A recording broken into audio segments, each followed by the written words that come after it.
The story of Robert de Villa. You know who that is? No, you don't, because I do. 3 months ago, I gave khutbah in Fort Worth. I haven't been to that masjid in 4 or 5 years, and they invited me for some reason, and I went. And I gave khutbah there. My khutbah was about dua.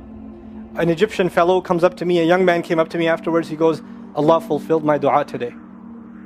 And I said, what's your dua? He said, my dua was that Nouman Ali Khan should meet Robert de Villa. I was like, are you Robert de Villa? He goes, nope, I am not Robert de Villa. Robert de Villa is my friend. But I think Allah is fulfilling my dua. I was like, fire away, I want to know. Robert de Villa is a young man who lives in a town 40 minutes past Fort Worth. He was a farmer, young guy. And he was hit with some sort of genetic disorder that kicked in later on in his life, and he became paralyzed from the neck down. And he lives in a nursing home. Most people in that nursing home are 90 years, 100 years. They're really, really old people. And then there's, his room where he's paralyzed neck down. He's the only 30-something-year-old that is in the nursing home, okay? And he's been in that nursing home for the last 10 years. His family got a computer for him that's voice activated, so he can give voice commands, put a headphone on and Google stuff and search stuff so he can surf the web and find information. In his room, and by the way, staunch Christian family, the minister comes and prays for him every week and things like that.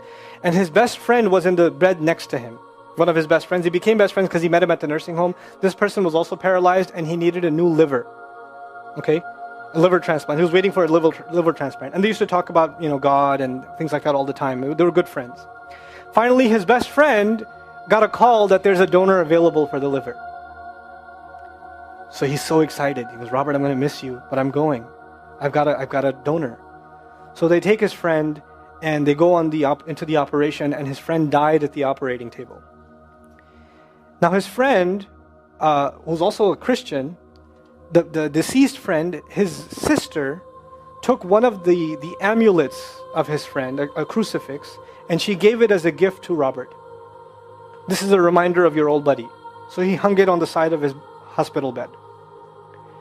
Robert de Villa lives a pretty decent life in there. The nurses take care of him. He's a happy guy. And one day he goes to sleep and he sees a man in his dream. That man says his name is Muhammad. And he says, pointing at the crucifix, God did not send messengers so they would worship the messengers. God sent messengers so you could worship God. And Jesus was just a man. He walked in the markets and he ate food. He walked in the markets and he ate food, and the dream stopped. He only knows that Jesus was just a man. He knows there's a man named Muhammad that said that to him. He said that messengers came so people could worship God and not the messengers. This is all he knows. So he starts Googling Muhammad. He finds Islam. He takes Shahada. When he takes Shahada, he wants to learn about the Quran. So he goes on these chat sessions and finds somebody needs to teach me Quran. He finds a brother in Egypt that he gets together with on Skype to try to learn Arabic. Learn the Arabic alphabet. Once he learned the Arabic alphabet, he learned to recite the Quran. He memorized 10 surahs from his hospital bed. Then he said, I'm beginning to memorize the Quran and I'm beginning to learn about this prophet, but I need to understand the Quran. So he starts Googling how to understand the Quran. And for some reason, he ends up on my videos. And he starts watching my stuff. And he watched almost everything. And then here's the kicker. In the nursing home, there was an Egyptian fellow that used to come in and do some repair work. The Egyptian fellow has his own awesome story. The guy had basically lost faith. He wasn't religious. The nearest masjid to him was 50 miles away. So he didn't really go to Jum'ah much anymore. But he felt a spiritual void, so he started going to the church just to feel closer to Allah. Raised Muslim. He goes to the church just to feel closer to Allah. He's passing by Robert's room one day and he hears وَالْعَصْرِ إِنَّ الْإِنسَانَ لَفِي خُسْرٍ. So he walks into his room and says, Robert, what are you listening to? Robert says, nothing. That was me. And the guy says, you're Muslim? He goes, yeah, I became Muslim. And now this friend is in shock.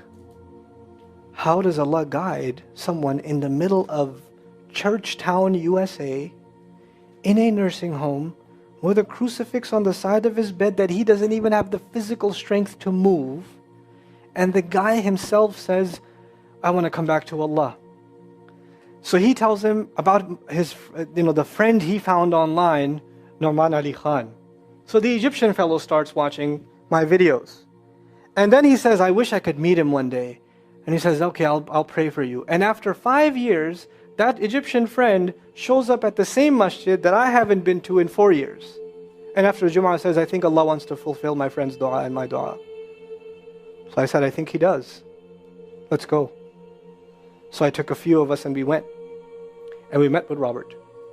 We had a beautiful conversation with him. And inshallah, for Eid, we're going to go to his nursing home again. The nursing home was pretty shocked. You're all here to meet Robert? He's like, yep. Why do you want to meet him? He's an inspiration. I'm like, okay, let me check if we can.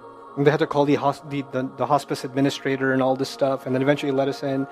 And Robert's in shock. And then I meet with Robert, we're talking, and I was like, hey Robert, so I heard you memorize some surahs. He says, yeah. Can you recite one for me? So he recited Surah Al-Asr. Not one of us was not crying. We're just in tears. When somebody turns to Allah, don't worry about the means. Guidance will come. Balance will come. I want to tell you some more about Robert because young guys are here. Young guys that play basketball. Young guys that are healthy. Young guys that have ambition. I told you what's his paralysis, from where to where? Neck down. He has a special wheelchair that has to hold pretty much every part of his body in place. He can't just sit in a wheelchair. It holds his neck and it holds every other part of his body in place because he has no control over his limbs. And he has to have a special van where the wheelchair locks in so that if it goes through a bump or whatever, he doesn't, receive the shock. So he made a request. He wants to go to the Friday prayer. They didn't have the special van, so they put him in a regular van. And so he went to the regular van and a few bumps and his spine got even more hurt. He went to Jumu'ah. He came back in excruciating pain and they said, I'm sorry Robert, you're no longer able to sit in your wheelchair. You're going to have to stay in your bed for the next 6 months at least. If you see recovery, then you can get back up again. I met him in that span. He'd already been in that bed for 3 months already. And the reason he was in that bed is he went to the Jummah prayer. And he told me about the Jummah prayer. He said, I've never felt more peace in my life than I was in that masjid. And you know what I'm going to do, Brother Norman? When I can sit in my chair again, I'm going to go to Jummah. I'm going to go to the masjid because I've never felt like that before. There's someone who has nothing but control over his mouth and his eyes. And he says, I only find peace in the masjid. And here we are.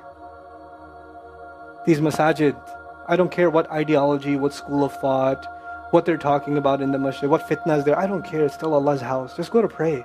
Don't go there to talk to people. Go there to talk to Allah. Just go to talk to Allah. You're just going for you and Allah. That's it. That's it.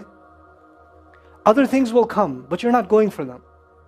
You're just going there to find peace. You'll become different people. If Allah can guide Robert Davila, Allah guide everybody. And then he said, sometimes I wonder why Allah put me in this position. And then I say to myself, what am I kidding? Allah has given me so much. I am so grateful for what He gave me. And if this is the way He was going to bring me to Islam, it's all worth it. So worth it. You have Muslims that lose a little bit of health and they say, why is Allah doing this to me? And this man, if you would think, nowadays atheists argue because of suffering, there's no God. If one man has in a position to say, I don't believe in God. If there was a guy, why would I be in this position? It would be Robert Davila. That guy would say, I don't believe in God. If there was one, why would I be in this mess? And yet he's in this position, and I've never seen a face with more nur. Never. I've never seen a face that has more contentment on it. He's so satisfied with life. He's so happy. He's just happy. The last 7 or 8 khutbahs I've given are actually based on one sentence each on one sentence that he said in his conversation. Is that profound? He's a teacher to me. I consider him a teacher. He's my sheikh. Somebody says, who's your sheikh? I say, Robert Davila. Really? Is that a pizza place? Or no.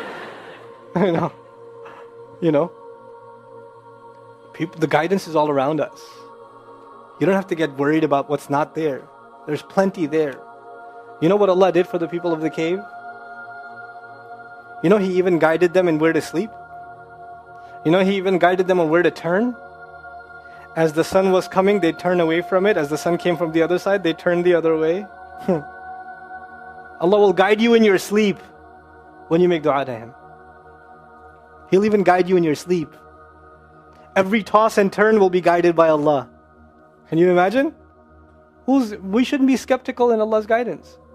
We shouldn't worry about how am I going to find balance. No, that's Allah's job to guide you. Your job is to talk to Him. Your job is to get sincere. That is the message I have for you. That is how we're going to find balance. Honestly.